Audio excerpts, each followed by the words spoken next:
Пыхьцы. Ой. Пыхьцы. Моника. Моника. Шапхыцон. Маленькой Монике 5 лет. Сразу и не скажешь, что она отличается от сверстников. Однако дружелюбная девочка с острым любознательным взглядом и очаровательной улыбкой практически не говорит. Родители привели Монику в центр 2 года назад.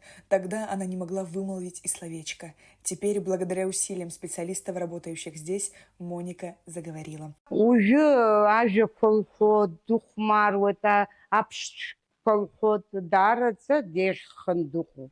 Дарца скуя ход хаса расположение зла алла сараса химху хранику. Ашхаше почти почти. Сальма ведехин ахаведа ханхо. Сас храна сошхол хоев шуксы кабжасижит. И нансиж цаует милана.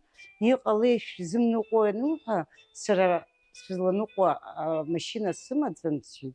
Сара бас ус акәзар ҳара ҳбыдгылоит рҳәан, амашьына амҩабжаҳара зегьы саауеит, нас дара инеины сааганы сеиҭаргоит. Даараӡа сгәы иахәоит ахәыҷқәа, даараӡа аныҳәа ома, Нови год ома, зехьынџьара дҳадгылоит. Мама Моники, Фатима, благодарит руководителя центра Милану Аджба. У самой девушки проблемы со здоровьем, но, несмотря на это, Милана занимает активную жизненную позицию и в своем молодом возрасте уже сумела открыть центр «Мы вместе», в котором специалисты помогают детям и взрослым. Но так как я сама с ограниченными возможностями, я всю жизнь находилась в реабилитационных центрах. К сожалению, в моем детстве в Абхазии не было реабилитационных центров, поэтому мне приходилось выезжать в Питер, и, естественно, родным было непросто, потому что это финансы, и это нужно было делать на постоянной основе. Также нам нужны были постоянно технические средства реабилитации.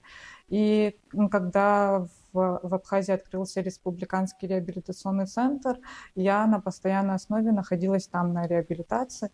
Потом оттуда меня отправили на форум «Без границ», где нас учили правилам проектирования, как писать проекты, нас также мотивировали. Я видела, что люди с ограниченными возможностями могут приносить благо обществу. На тот момент я была в такой, депрессии, можно сказать, потому что я не понимала, куда дальше, где учиться и где работать.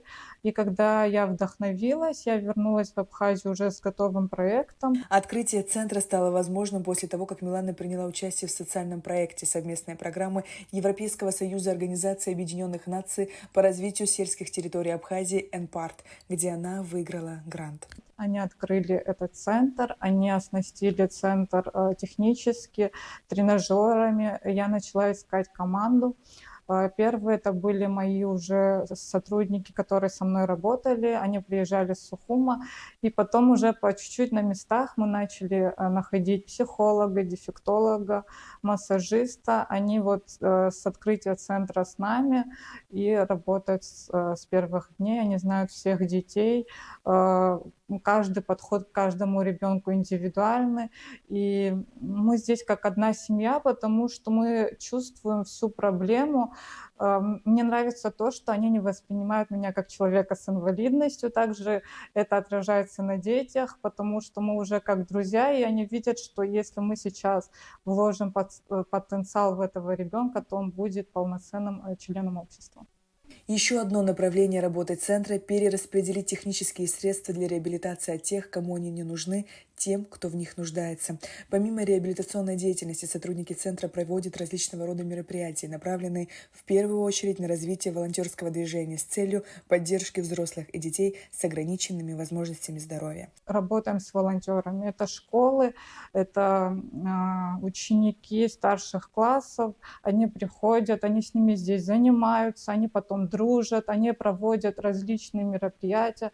Также у нас есть проект «Особенная красота», где девочки, для них проводятся фотосессии, мы показываем особенную красоту с другой стороны.